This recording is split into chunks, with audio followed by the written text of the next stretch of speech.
Assalamualaikum, halo Pianas, kembali lagi di channel saya, channel American seputar informasi cryptocurrency ataupun Pi Network. Oke, kita akan langsung to the point aja di sini. Ini ada sebuah informasi ya, tweet dari Pi Network Crypto Investigator ya.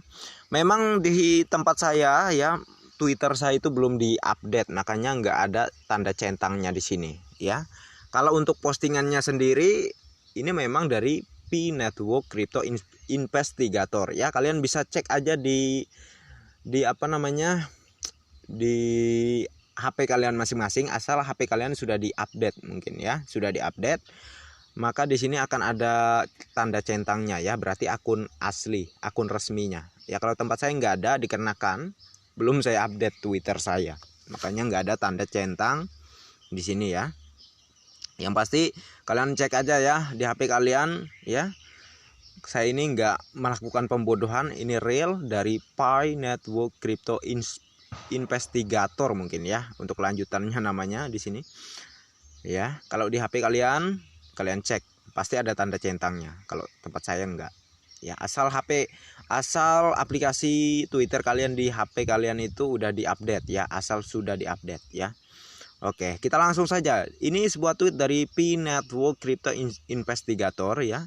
Dia ini entah salah satu core team atau moderator luar negeri, tetapi apa yang dia sampaikan memang berdasar ya, berdasar semuanya. Ya, apalagi ada tanda centang ya. Ini akun resminya tentunya ya.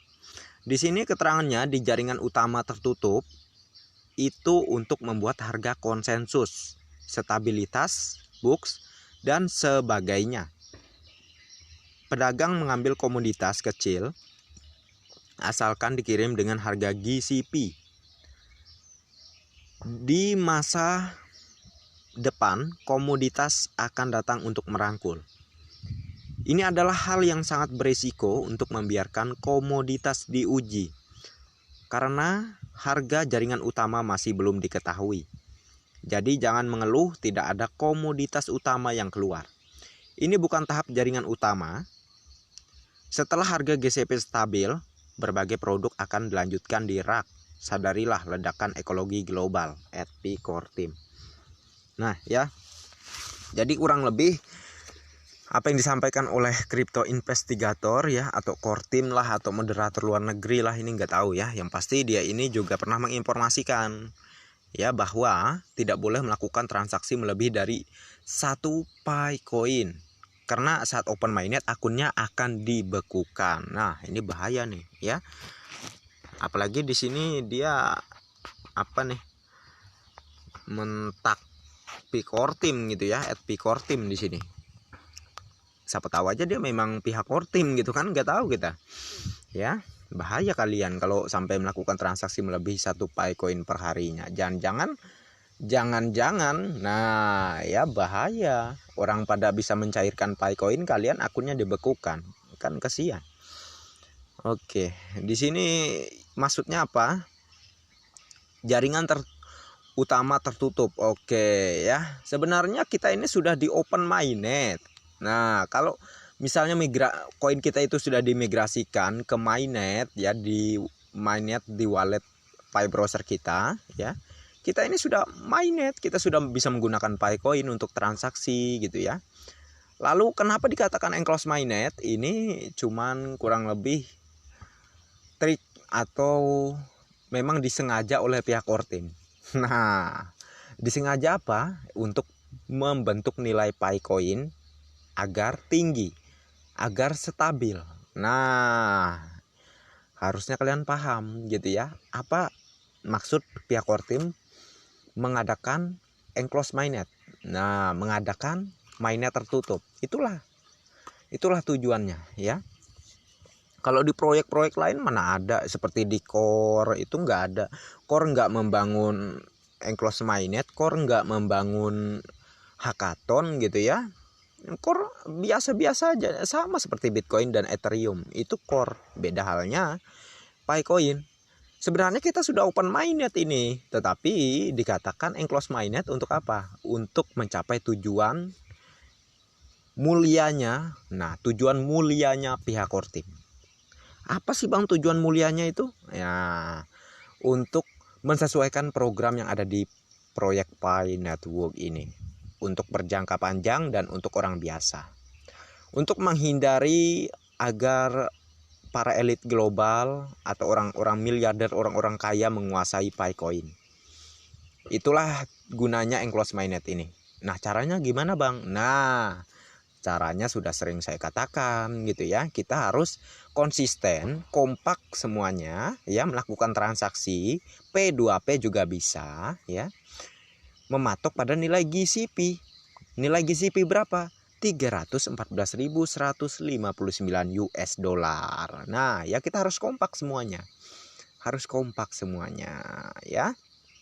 Jangan keluar dari nilai ini. Ya, kalau ada tukang serok gimana Bang? Oh, langsung tinggalkan. Kalau perlu, kalau tukang serok itu menghubungi kita dan memaksa kita untuk menjual Picoin kita, langsung diblokir nomornya. Itu saran saya ya. Karena ini untuk menjaga kestabilan nilai Picoin dan juga untuk benar-benar menuju ke open mainnet. Nah, katanya tadi udah open mainnet Bang. Emang udah open mainnet, tetapi didengerin dulu apa yang saya sampaikan.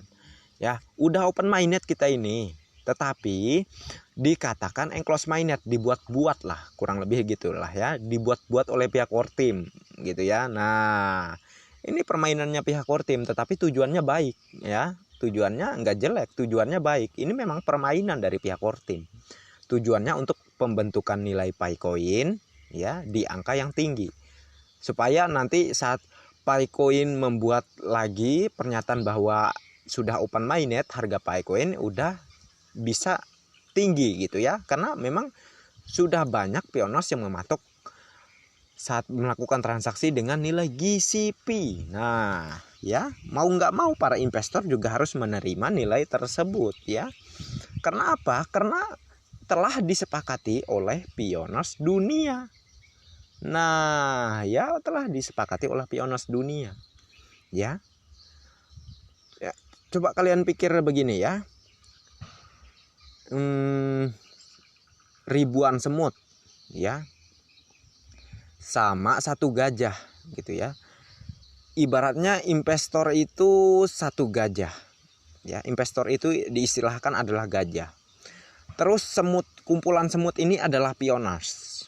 Nah ya, ibaratnya kalau misalnya tarung nih, ya pasti gajah itu bakal kalah, bakal mati dia ya, karena semut yang beribu-ribu, berjuta-juta banyaknya ini mengerumuni dia pasti mati ya, dia pasti kalah. Nah kurang lebih begitu, dia pasti kalah ya, mau nggak mau dia harus tunduk sama si semut-semut ini. Nah begitu ya, istilahnya begitu ya, mau nggak mau ya kan, dia harus mengikuti si semut-semut ini. Nah dalam hal ini seperti halnya di Pi Network, mau nggak mau para investor-investor besar ya mengikuti harga yang sudah disepakati oleh para pionas semuanya.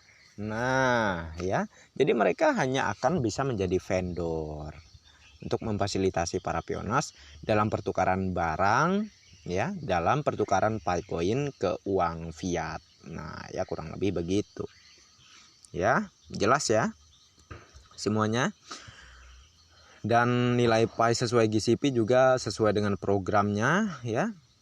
Walaupun pihak core team tidak menyebutkan, satu Picoin sama dengan 314.159 US dollar, memang tidak pernah menyebutkan, tapi pihak core team tidak pernah membantah nilai apapun yang dibentuk oleh para pionas ya. Jadi kalau misalnya ada YouTuber yang mengatakan nilai GCP itu nilai yang enggak realistis atau scam ya, itu berarti tukang serok itu moderatornya. Aduh ya, YouTubernya gitu ya. Itu YouTuber tukang serok. Seperti kalau nggak salah YouTuber Rian ya namanya. Iya, Rian ya. Ya halus sih penjelasannya, sopan sih ya, tapi sopan, ramah cara penjelasannya, tetapi menyimpan gitu ya, menyimpan suatu maksud tertentu. Nah ya, seperti kalau istilah itu ada udang di balik batu gitu. Nah ya, ada udang di balik batu ya. Jadi orang seperti Rian ini coba deh kalian perhatikan ya, kalau kalian itu orang yang bisa memandang karakter orang ya, bisa mendalami karakter orang lain ya, atau kalian ya, saya bukan sok-sokan pakarnya itu enggak ya, tetapi saya juga berdasarkan pengalaman ya. Orang-orang yang pernah saya temui itu memang saya pelajari. Nah ya, saya pelajari ini orangnya kayak gimana, terus juga saya cari tahu ya kehidupannya seperti apa. Dan alhamdulillah apa yang saya duga-duga dia ini orangnya begini, ternyata benar, orangnya memang begini. Nah ya, jadi kalau saya lihat-lihat si Rian ini ya, ya seperti yang saya katakan tadi, ada udang di balik batu. Ya itu saja ya, kita inti-intinya aja lah. Jadi kalau sudah dikatakan ada udang di balik batu itu berarti lain di depan, lain di belakang. Nah kurang lebih seperti itu ya. Jadi ya sahabat Pioneersku semua, jaga dengan baik Paycoin Anda, hati-hati ya. Kita ini sedang diawasi oleh satu orang dua muka. Nah pada paham kan, kita sedang diawasi oleh satu orang dua muka. Nah ya, jadi saya yakin kalian paham lah ini ya. Sudah sering saya bahas juga di video sebelumnya, ini satu orang tetapi dua muka. Nah ya, ini bahaya, ini bahaya, ini ular kepala dua bisa dibilang demikian ya, bahaya. Jadi jaga dengan baik Paycoin Anda sahabat Pioners ya. Kita lanjutkan di sini. Ini ada sebuah tweet juga, konsensus GCP membutuhkan dukungan dan upaya bersama dari mayoritas perintis dan pedagang. Keduanya sangat diperlukan. Lakukan apa yang Anda bisa, karena ini adalah bisnis Anda sendiri. Tidak peduli tinggi atau rendahnya konsensus, itu adalah kebebasan setiap orang. Nah, jelas ya, pelopor kita tidak perlu merobohkan siapa yang harus mencurahkan seluruh energinya untuk pekerjaan memberdayakan nilai konsensus GCP. Pelopor, ayo bertindak. Nah, ya. Apa maksudnya di sini?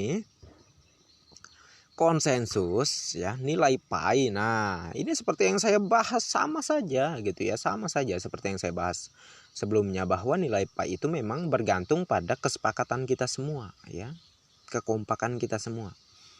Kalau kita kompak ya melakukan transaksi sesuai dengan GCP ya, banyak di antara pioners dunia itu yang melakukan transaksi mematok pada nilai GCP, maka ya nilai ini bakal menjadi nilai awal Paycoin di open mainnet gitu ya.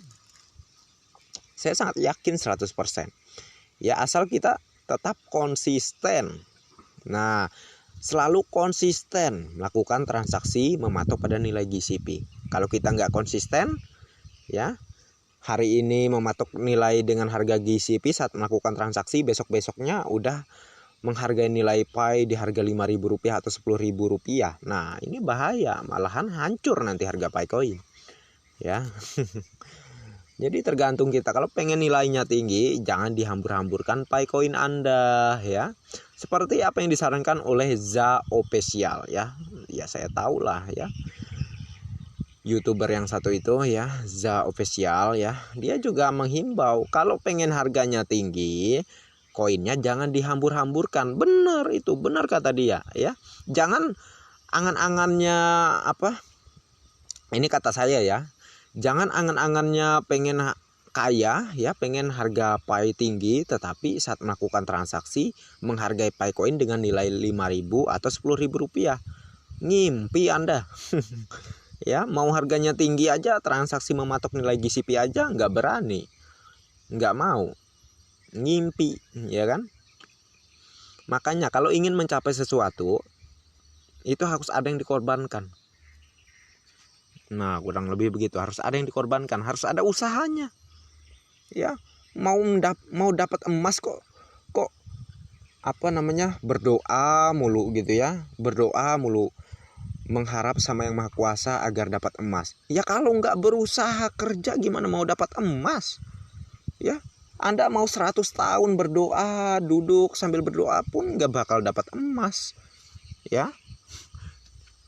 Nah itu percontohannya udah jelas itu Ya, Anda mau kayak gimana pun, doa Anda mau jungkir balik atau kayak gimana pun ya, itu memang saking baiknya mungkin ya berdoa terus tapi nggak usaha, ya berharap uang jatuh dari langit, berharap emas jatuh dari langit. Ya nggak bakal, iya kan, nggak bakal, terkecuali Anda berusaha. Sama juga dalam penentuan nilai GCP ini, harapannya nilai pi tinggi, harapannya bisa kaya dengan pi coin. Tetapi kalau Anda nggak berusaha ya melakukan transaksi mematok pada nilai GCP, gimana nilai GCP mau menjadi nilai awal pi coin di open mainnet ke depan? Nah ya, jadi kalau pengen harganya sesuai GCP ke depan, ayo kita sama-sama kompak melakukan transaksi sekarang. P2P lah, nggak jadi masalah antar sama pioners ya, mematok nilai GCP 314.159 US dollar. Nah, ya jelas semuanya ya, tidak perlu saya tambah-tambahkan dan saya apa-apakan lagi gitu. Ini memang sudah jelas semuanya sesuai dari apa yang disampaikan oleh Dr. Nicholas Kokalis juga ya, bahwa kalian itu harus menentukan nilai pi coin, kurang lebih seperti itu. Nilai pi coin itu tergantung dari apa yang kalian hargai, tergantung dari harga berapa yang kalian sepakati untuk pi coin. Nah, kurang lebih begitu ya. Video Pak Dr. Nicholas Kokalis ada ya di video shorts ya, di video shorts saya Anda bisa cek bahwa nilai pi coin itu ditentukan oleh siapa. Dr. Nicholas Kokalis sudah secara gamblang di situ menyebutkan. Dan kalau ada yang membantah apa yang saya sampaikan dan informasikan ini, oh berarti jelas itu tukang serok ya, tukang serok. Oke, jadi mungkin ini saja, tidak perlu saya jelaskan panjang lebar lagi. Ya setidaknya sudah banyak yang paham ya terkait Pi Network ya, dan juga orang-orang yang mana saya bahas tadi, siapa yang ya, bukan saya seorang pakar enggak, tetapi di sini saya berdasarkan pengalaman ya, pengalaman saya.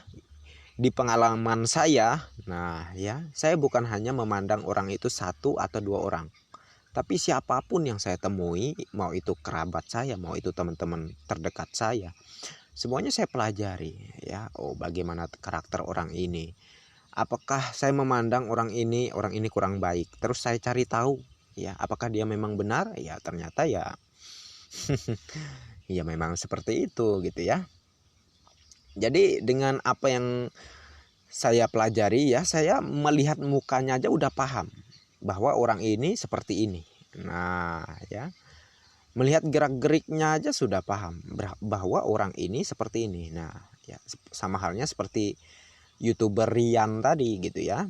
Nah ya, jadi ini bukan memfitnah enggak ya, tapi di sini saya hanya ingin memperjelas kepada Anda bagaimana si Rian ini selalu kurang lebih memang secara halus ya, secara tidak langsung, dia itu secara tidak langsung menjelek-jelekan Pi Coin, Pi Network. Apalagi musik di pembukaan videonya di awal aja musiknya udah mirip banget kayak Mbah Tandra Teja ya, kayak di channelnya Mbah Teja gitu ya. Ya apa dia ini adiknya Mbah Teja, saya juga nggak tahu ya kan.